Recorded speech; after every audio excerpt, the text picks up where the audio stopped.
Okay, so this video has a ton of views, but when I went through it, I realized that some people were not understanding why I posted it. Okay, so this video is not about not burping your baby. It's not what it's about.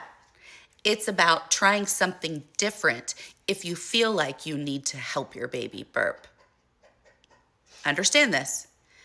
In that video, I said, stop doing this, and I was patting a baby's back.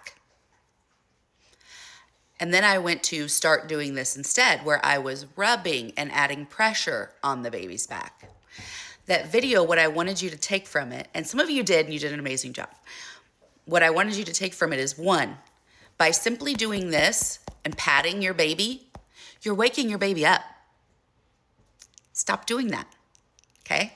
The second thing I want you to know is you're also shaking that baby up who has muscles, okay? When we start worrying about reflux, it's a very thin muscle down there trying to keep the milk down. By doing this, you could be shaking your baby up a little bit when you're burping. So stop doing that. It's not about stop burping, okay? What I offered was the alternative, which is a firm rub up the baby's back. So that's not gonna wake baby. It's also not gonna shake them up a little bit. But here's something else I want you to know. Not all babies need to burp.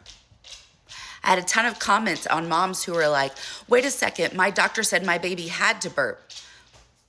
That's a lot of stress. All babies are different. All babies are different. From now until eternity, one rule that may apply for your baby may not apply for your next baby. But that video was not about not burping. It was about, if you feel like you need to burp your baby, let's change it a little bit to allow baby to still sleep. Hope this helps.